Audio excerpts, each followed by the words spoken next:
በመካከለኛው ምስራቅ ላይ ዳግም እያንዣበበ ያለው የጦርነት ደመና አሁን ከመቼውም ጊዜ በላይ አስጊ ሆኗል። የዛሬው ልዩ ጥንቅራችን ከእስራኤል ዋና ከተማ በወጣውና ዓለምን ባናወጠው እጅግ ጠንካራ መግለጫ እንጀምረዋለን። የእስራኤሉ ጠቅላይ ሚኒስትር ቤንያሚን ኔታንያሁ ለኢራን ያቀረቡት ቅድመ ሁኔታ ተራ ዲፕሎማሲያዊ ግፊት ሳይሆን የጦርነት ነጋሪት መጎሰም ተደርጎም ተወስዷል። የዩራኒየም ክምችት በኢራን ምድር ላይ እስካለ ድረስ የተኛውም አይነት የተኩስ አቁም ስምምነት ለእኛ የደህንነት ዋስትና ሊሆን አይችልም ሲሉ በጠንካራ ቃላት ኔታንያሁ ስለመናገራቸው የተለያዩ መገናኛ ብዙሃን እየዘገቡ ይገኛል። እንደ ጠቅላይ ሚኒስትር ቤንያሚን ኔታንያሁ ገለጻና የማያሻማ ንግግር ከሆነ ኢራን በአሁኑ ሰዓት በግዛቷ ውስጥ ያከማቸቻቸውና እጅግ ከፍተኛ በሆነ ደረጃ የበለጸጉ የዩራኒየም ክምችቶች በአስቸኳይ ካላስወገደች እስራኤል የተኩስ አቁም ስምምነቱን አፍርሳ ሙሉ ወታደራዊ እርምጃ ወደ መውሰዱ ለመግባት ዝግጁ ስለመሆኗን ገልጸዋል። ይህ መግለጫ ደግሞ የመጨረሻው ማስጠንቀቂያ ወይም አልቲሜተም ተብሎ የተገለጸ ሆኗል። ትርጉሙም ቀላል ነው። ወይ ዩራኒየሙን አስወግዱ ወይ ደግሞ ለማይቀረው ጦርነት ዳግም ተዘጋጁ የሚሉ። እስራኤል ይህንን ጥያቄ ያቀረበችው ለደህንነቷ ዋስትና የምትፈልገው በወረቀት ላይ በሚሰፍር ፌርማ ሳይሆን በተግባራዊ እርምጃ መሆኑን ለማሳየት ነው። ከእስራኤል የሚወጡ መረጃዎች እንደሚያሳዩት ከሆነ ኢራን ያከማቸቻቸው የበለጸጉ የዩራኒየም ክምችቶች መጠን ለኒውክሌር ጦር መሳሪያ ዝግጁ ለመሆን የሚያስችላት ደረጃ ላይ ናቸው። ጥቂት ነው የሚቀራት የሚል እምነት አለ። ይህ ደግሞ ለእስራኤል የብሔራዊ ደህንነት ስጋት ብቻ ሳይሆን የሀገሪቱ ህልውና ማለትም የመኖርና ያለመኖር ጉዳይ ተደርጎ ነው የተወሰደው። ጠቅላይ ሚኒስትሩ በንግግራቸው ውስጥ የዩራኒየም ክምችት በኢራን ምድር ላይ እስካለ ድረስ የትኛውም አይነት የተኩስ አቁም ስምምነት ለእኛ የደህንነት ዋስትና ሊሆን አይችልም ሲሉ ነው በጽኑ የሚከራከሩት። ይህ ማለት እስራኤል የዲፕሎማሲውን በር በመዝጋት አፋፍ ላይ መሆኗን ያሳያል። ቀደም ሲል የተደረሱት ስምምነቶች ኢራን የኒውክሌር አቅሟ እንድታሳድግ ጊዜ ሰጥቷታል የሚል እምነትም ከወደ እስራኤል ወገኖች እንዳለ ይታመናል። አሁን ግን ነገሮች ወደ ማጠቃለያው ምዕራፍ እየደረሱ ያሉ ነው የሚመስሉት። የእስራኤል መከላከያ ሰራዊት ወይም IDF ለጥቃት ዝግጁ እንዲሆን ትዕዛዝ መሰጠቱና ጠቅላይ ሚኒስትር ይህንን በይፋ መናገራቸው ደግሞ ሁኔታው ከቃላት ዛቻ ባለፈ ለተግባራዊ ወታደራዊ ኦፕሬሽን የመጨረሻው የዝግጅት ምዕራፍ ላይ መደረሱን ያረጋገጡ ሆነዋል። የመጨረሻው የዝግጅት ምዕራፍ እየተደረገ ነው ከተባለ ደግሞ ጦርነቱ ከዚህ ቀደሙ ይበልጥ አውዳሚና የከፋ የመሆኑ ጉዳይ የሚያጠራጥር አይደለም። እስራኤል ለሰላም የምታስቀምጠው ዋጋ የኢራንን የኒውክሌር ፕሮግራም መገደብ ሳይሆን ሙሉ በሙሉ ማምከን ሆኗል። አሁን ዩራኒየሙ ከአገር ይውጣ የሚለው ጥያቄ በቴህራን በኩል እጅግ ከባድና ብሔራዊ ክብርን የሚነካ ተደርጎ ሊወሰድ የሚችል ጉዳይ ነው። እንደዛም ቢሆን ግን እስራኤል ለዚህ ምንም አይነት ደንታ እንደሌላትና ጠቅላይ ሚኒስትሩ እንዲሁም ካቢኔያቸው ዛሬ የሚከፈለው የጦርነት ዋጋ ነገ ኢራን የኒውክሌር ጦር መሳሪያ ባለቤት ስትሆን ከሚመጣው ጥፋት ጋር ሲነጻጸር ፍጹም አይገናኝም፣ ይህ የተሻለ አማራጭ ነው የሚል አቋምን ይዘዋል። ግን የኢራን ሉዓላዊነትን አሳልፋ ሰጥታ ዩራኒየሙን ታስወግዳለች ወይስ ለህልውና የሚደረገውን ጦርነት በጸጋ ትቀበላለች የሚለው ጥያቄ ዓለም አቀፉ ማህበረሰብም ይህንን የእስራኤልን ጠንካራ አቋም ተከትሎ ምን አይነት ምላሽ ሊሰጥ እንደሚችልና የዲፕሎማሲው መስመር ሙሉ በሙሉ ተዘግቶ ወደ አውዳሚ ጦርነት ሊገባ ይችላል በሚል በከፍተኛ ጭንቀት ውስጥ እንዲዋጥ አድርጎታል። ለእስራኤል መንግስት በኢራን ምድር ላይ የሚገኝ ማንኛውም የበለጸገ ዩራኒየም ተራ የኃይል ምንጭ ሳይሆን የእስራኤልን ከካርታ ላይ ሊያጠፋ የሚችል የጥፋት መሳሪያ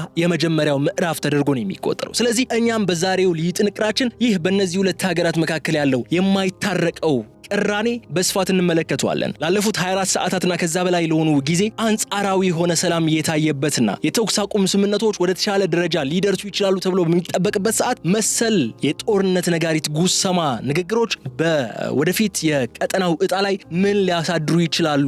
በእውነቱስ እነዚህ ሁለት ሀገራት በጠረጴዛ ዙሪያ ተነጋግረው ሊስማሙና ሊግባቡ ድርድር አድርገው ስምምነት ላይ ደርሰው ሊፈራረሙ ይችላሉ ወይ የሚለው ጥያቄም በስፋት እያነሳን ቆይታ እናደርጋለን። ስለዚህ እናንተም አብራችሁ እንድትቆዩ እንጋብዛለን። ቪዲዮውን ላይክ ማድረጋችሁ እንዳዘነጉ፣ የገበያ ሚዲያን የዩቲዩብ ገጽ ሰብስክራይብ ማድረጋችሁ እንደዛው፣ ሐሳብ አስተያየታችሁን ደግሞ ኮሜንት መስጫው ላይ አስቀምጡልን። ከተከታይ አጭር መሸጋገሪያ በኋላ ተመልሰን ስንመጣ በዝርዝር ጉዳዮች ነው የሚሆነው። ስለዚህ አብራችሁን ቆዩ።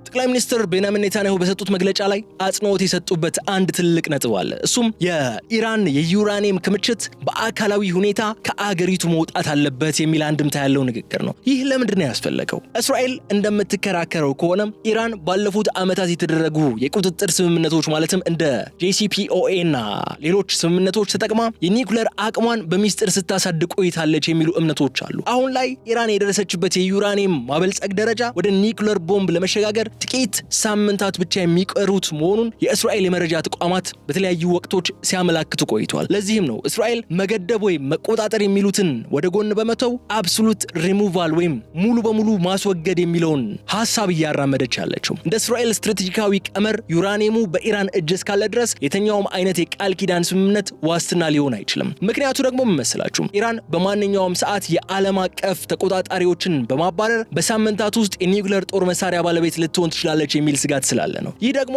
የእስራኤል የመኖር ወይም ያለመኖር ቀመር አሁን ላይ የደረሰውን አንድ ውሳኔ ላይ ነው። ያ የዩራኒየም ክምችት ከኢራን ምድር ካልወጣ በኃይል እንዲወገድ እናደርጋለን የሚል ጽኑ አቋም ነው። ይህ የሚያሳየን የእስራኤል ትዕግስት ማለቁ ነው። ቀደም ሲል የነበሩት የተኩስ አቁም ስምምነቶች ለእስራኤል ትርጉም ያጡ ናቸው ተብሎ ይነሳሉ። ኢራን በስምምነቱ ጥላ ስር ሆና ዋናውን የኒውክሌር ፕሮግራሟን እያስቀጠለች ነው የሚል እምነትም ከእስራኤል ወገን አለ።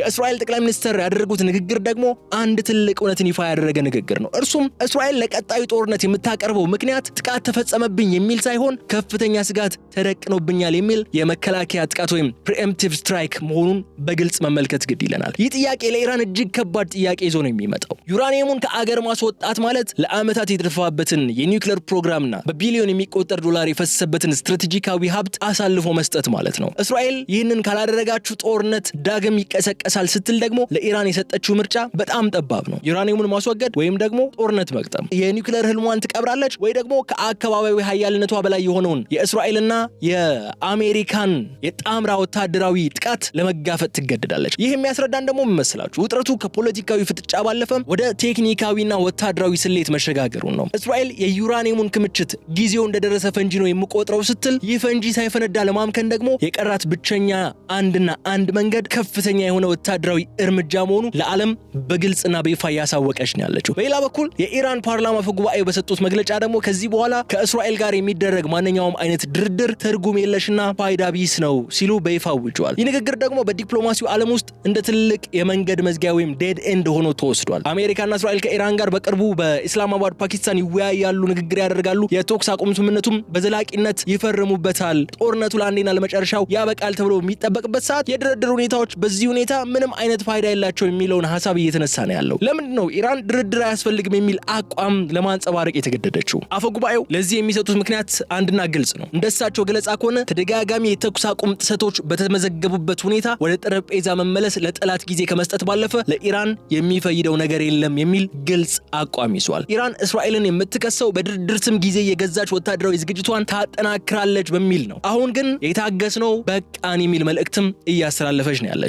ሁለቱም በተመሳሳይ መንገድ ነው እየተካሰሱ ያሉት። እስራኤልም ኢራን የተኩስ አቁም ስምምነቶችና ሌሎች የጦርነት ማቆሚያ መንገዶችን በመጠቀም የኒውክሌር መርሃ ግብሯን እየገፋችበት ነው ትላለች። ኢራንም በበኩሏ እስራኤል በድርድር ስም ጊዜ የገዛች ወታደራዊ ዝግጅቷን እያጠናከረች ነው ተባብለው ተመሳሳይ ክስ እርስ በርስ እየተሰነዛዘሩ ነው ያሉት። ይህ የሁለቱ ሀገራት አቋም ብሎም የኢራን አቋም ደግሞ የዓለም አቀፍ ተደራዳሪዎችን እጅግ ያቆሰለ ክስተት ሆኖ ይገኛል። ቀደም ሲል የነበሩት የሰላም ጥረቶች ሁሉ ዓላማቸው ሁለቱ ወገኖች ወደ ጠረጴዛ መጥተው እንዲነጋገሩ ማድረግ ነበር። አሁን ግን ኢራን ድርድር አብቅቷል ማለቷ በቃላት ሊፈታ የሚችል ምንም አይነት ቀዳዳ ለመኖሩን ያሳያል። የኢራን ፓርላማ አፈ ጉባኤው በንግግራቸው ውስጥ በግልጽ እንዳስቀመጡት ኢራን ከአሁን በኋላ ራሷን ለመከላከልና ለጥቃት አጸፋ ለመስጠት ለምትመርጠው መንገድ ዲፕሎማሲያዊ ንግግርን ሳይሆን ተግባራዊ ተጨባጭ እርምጃ ነው ሲሉም እየገለጹ ይገኛሉ። ከዚህ በተጨማሪ ደግሞ የኢራን ባለስልጣናት የእስራኤልን ዩራኒየሙን አስወግዶ የሚለውን ጥያቄ እንደ ቀጥተኛ የሉዓላዊነት ጥሰትና እንደ ውርደት ነው የሚቆጥሩት። በቴህራን እይታ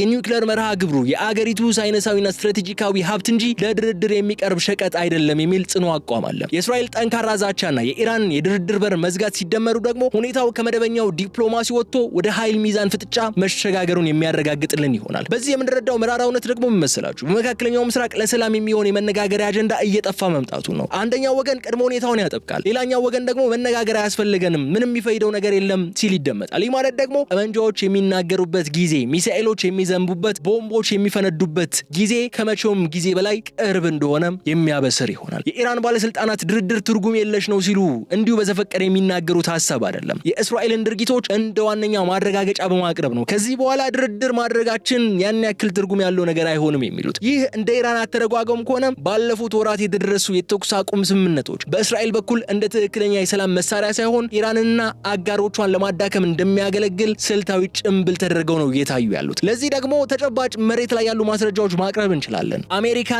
ኢራን ሲዝፋየር ለማድረግ በተስማሙ በሰዓታት ውስጥ እስራኤል በዚህ የአንድ ወር ከምናምን ጦርነት ጊዜ ውስጥ ባልታየ ሁኔታ በሊባኖስ ሂዝቦላ ላይ 160 አጥፊ ቦምቦችን ነው ያዘነበችባቸው። ይህ ደግሞ እስራኤል ከኢራን ጦርነት እጇን ብትሰበስብም በሌላ ግንባር ግን ጦርነቱ የኢራን አጋር ወይም የኢራን ፕሮክሲ ከሆነው ሂዝቦላ ጋር አጠናክራ ቀጥለዋለች። በውሱን ደቂቃዎች ውስጥ በተመሳሳይ ሰዓት 160 ቦምቦችን ማዝነብ ማለት ምን አይነት ዲስትራክሽን ምን አይነት ውድመት ሊያመጣ የሚችል ጥቃት እንደሆነ እንግዲህ አስቡት። እነዚህ ጥሰቶች በኢራን እይታ እስራኤል ለገባችው ቃል ታማኝ አለመሆኗን የሚያሳዩና ከእንግዲህ በኋላ በጠረጴዛ ዙሪያ ተቀምጦ መነጋገር ራስን ለጥቃት ማጋለጥ እንደሆነ እንድታመን አድርጓታል። የሚያሳየን ደግሞ በመካከለኛው ምስራቅ ያለውን የቆይና ስር የሰደደው እምነት የማጣት ወይም ክራይሲስ ኦፍ ትራስት ቀውስ አሁንም ነገሮች በሰላማዊ መንገድ እንዳይፈቱ መንገድ እየዘጋ እንደሆነ ነው። እስራኤል ዩራኒየሙን አስወግዱ የሚለው ቅድመ ሁኔታዋን ስታቀርብ፣ ኢራን ደግሞ እናንተ ቀድሞውኑ ስምምነቱን ጥሳችኋል የሚል አጸፋዊ ክስን ትሰነዝራለች። ይህ እኔ ልክ ነኝ እናንተ ናችሁ እንደዚህ ያደረጋችሁት የሚለው ፍጥጫ ደግሞ ዲፕሎማሲያዊ ንግግሮች ሙሉ በሙሉ ፋይዳ ቢስ እንዲሆኑ ያደርጋቸዋል። ለኢራን እስራኤል ስምምነቶችን በምጥስበት ሁኔታ ውስጥ ሆና መደራደር የሞኝ አካሄድ ነው። ምክንያቱ ደግሞ በኢራን እይታ እስራኤል የምትፈልገው ሰላም ሳይሆን ኢራን እጇን ሰጥታ ትጥቋን እንድትፈታ ማድረግ ነው ብላም ስለምታምን ነው። ከዚህም በላይ ግን የኢራን አፈ ጉባኤ ንግግር የሚያስተላልፈው አንድ ትልቅ መልእክት አለ። እርሱም ምን መሰላችሁ? ኢራን ከአሁን በኋላ ለሚሰነዘርባት ማንኛውም ወታደራዊ ዛቻ ወይም ዲፕሎማሲያዊ ጫና በንግግር ሳይሆን በተግባር ምላሽ ለመስጠት መወሰኗን ነው።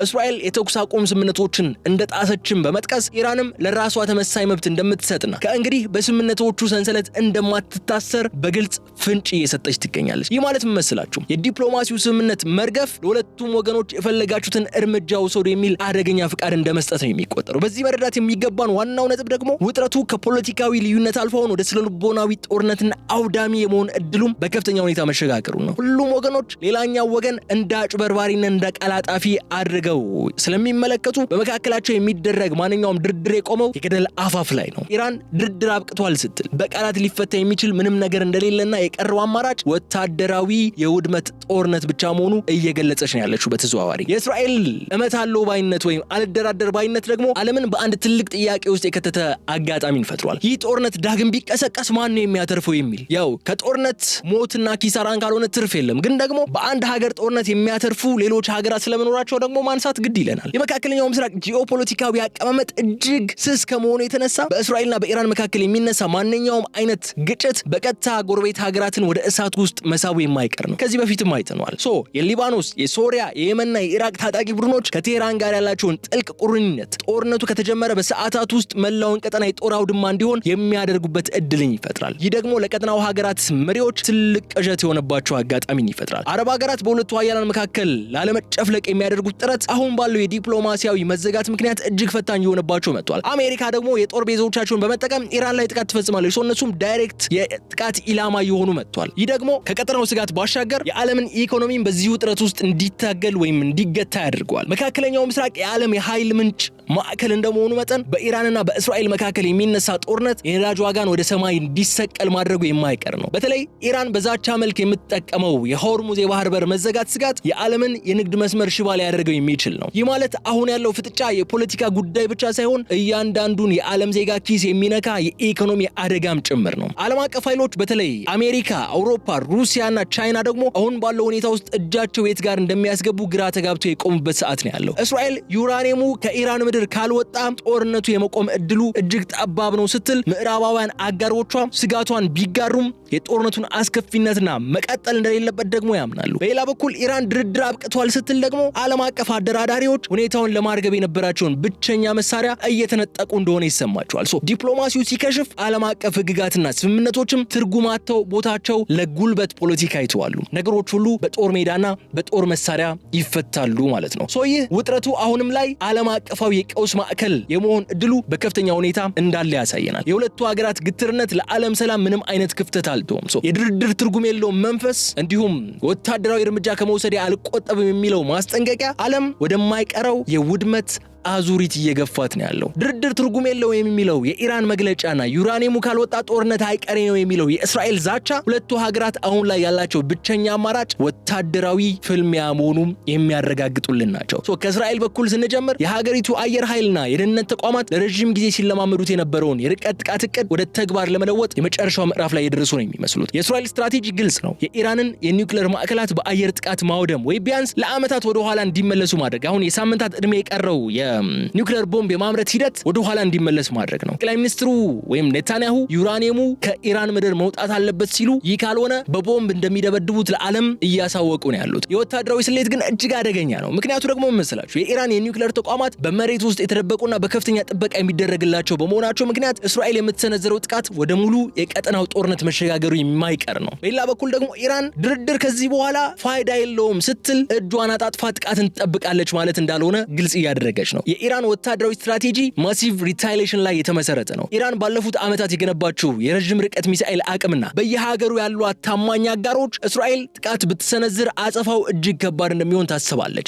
የኢራን ፓርላማ አፈ ጉባኤ ንግግር ከበስተጀርባው ያለው ወታደራዊ መልእክት ስምምነቶቻችንን ጥሳችኋል፣ ስለዚህ እኛም በማንኛውም ሰዓት በሚሳኤሎቻችን መልስ ለመስጠት ልንገደድ እንችላለን የሚል አንድምታ ያለው ነው። ይህ የሚያሳየን ሁለቱ ወገኖች አሁን ላይ ባላንስ ኦፍ ቴረር ወይም የሽብር ሚዛን ውስጥ መሆናቸው ነው። አንደኛው ወገን የጥቃቱ ስልት ሲያስተካክል፣ ሌላኛው ደግሞ የመከላከያና የአጸፋ እርምጃውን እያጠናከረ ነው ያለው። ቀደም ሲል የነበረው የዲፕሎማሲ ግብግብ አሁን ቦታው ለኤሌክትሮኒክ ወርፌር፣ ለሳይበር ጥቃትና ለሚሳኤል ዝግጅቶች ቦታውን ለቋል። የኢራን የኒውክሌር ፕሮግራም ካልቆመ እስራኤል እንደምትመታና ጦርነቱ እንደሚቀጥል መግለጿ፣ ኢራን ደግሞ ድርድር ስኬት ያመጣል ብዬ አላስብም ማለቷ ወታደራዊ ፍጥጫው አሁን በይፋ የሚጠበቅ እንዲሆን ያደርገዋል። እዚህ ላይ ያለው ትልቁ ነጥብ መሰላችሁ የጦርነት ነጋሪቱ እየተጎሰመ ያለው በቤተ መንግስታት ብቻ ሳይሆን በጦር ካምፖች ውስጥም ጭምር መሆኑ ነው። ንግግሮች አልቀዋል፣ አሁን የቀረው ተግባር ነው የሚሉ መልእክቶች የእስራኤል ቴክኖሎጂና የኢራን ስትራቴጂካዊ ጥልቀት የሚጋጩበት ጊዜ ከመቼውም ጊዜ በላይ ቅርብ ነው ነው ስንል ደግሞ እንደ ከዚህ ቀደሙ